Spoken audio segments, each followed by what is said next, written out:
Coach Cesar Procel to the N Houston. First off, congratulations on the win. Now, you've not kept the foot off the gas in the past three games. How do you, moving forward, how do you keep your team grounded to make sure that you keep playing with the same intensity and with the same aim and effect on the pitch? Yeah, I think we've had a real high standards focus around no matter what's happening in the game, we're chasing some things that, ball speed and getting after the ball if we lose it and things like that. So I think I've challenged the group coming into today, particularly. I think I said, how you do one thing is how you do everything. And whether this game doesn't get us through or not, because we're already through, the standards need to remain the same. And I think that relentless mindset is what the best teams can do. And that's our challenge. We want to be a number one mindset team.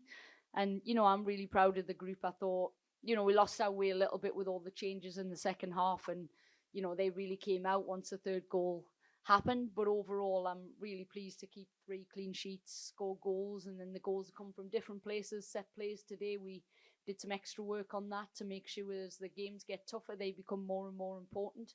So overall, really happy to get some changes in, some freshness, and keep pushing. Hi, Bev. Theo Lloyd Hughes with the Equalizer. You kind of teed me up there a little bit. Set pieces. We saw almost identical set pieces to the back post to Shalina, and different service as well. First half, obviously, and then Livy comes on second half. Can you give me a little bit more detail, if you can, about that work that you put in, and maybe how you see set pieces as unique or as a unique weapon for this team? You've got a lot of good crosses and some height. That from the outside, that seems like a lot of great stuff to have. Yeah, and I think our deliverers are expanding. That's always something, when we came away from the Olympics in 2021, it was about expanding who can deliver, who can score. And then, I brought in Jen Hurst, our set play specialist. She does a lot of work on the pitch, but we also give a lot of time off the pitch. And I think we value set plays just like we do attacking, defending, and in our schedule, it just gets as much time. And I think I was pleased tonight because we should have had more up until this point. We gave it some extra work yesterday and it paid off in the game. So yeah, I think we have to be creative. Obviously, we know in major tournaments you might get two corners in a game against a very top team, and those two corners are going to matter. And I think being more clinical in that space was a challenge we set for today. And I'm over the moon for Shalina, to come in and get them two goals as well. I think that's really critical.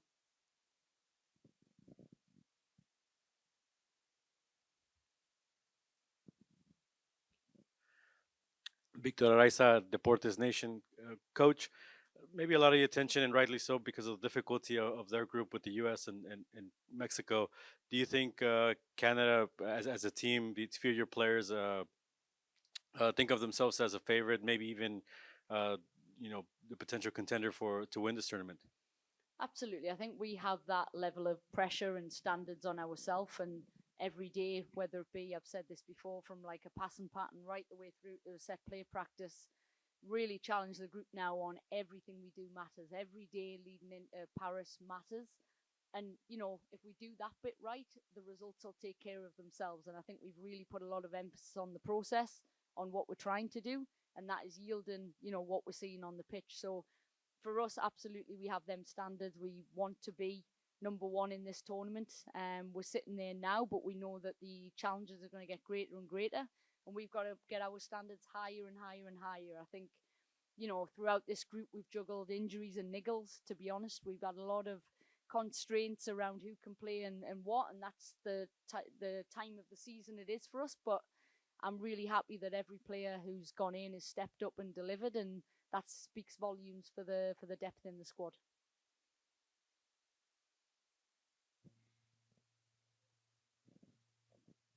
I'll add one more.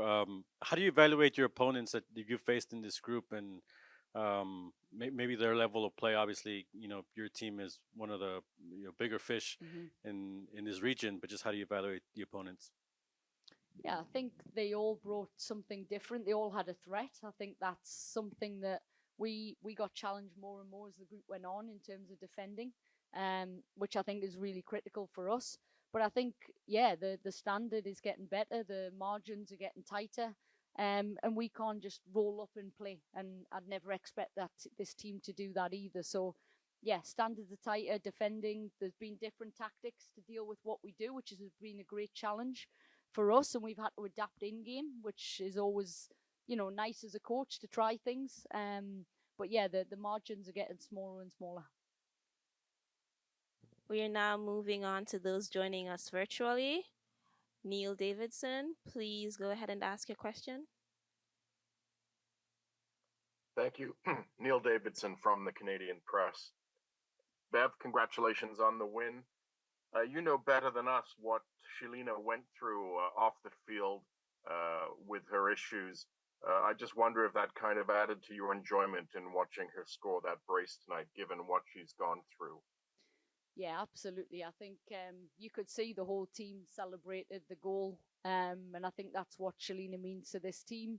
I think Shelina as well, what I will say is she's applied herself brilliantly because she hasn't secured that starting lineup. She's been in and out. And I felt that this tournament was a chance to let Shelina step up, and I think today she absolutely did that. She's enjoying her football where she's at now in the WSL, and I think, yeah, given what she'd been through last year, I think to see her get the goal, you could see the whole team were incredibly happy. Goals, I should say. Thank you.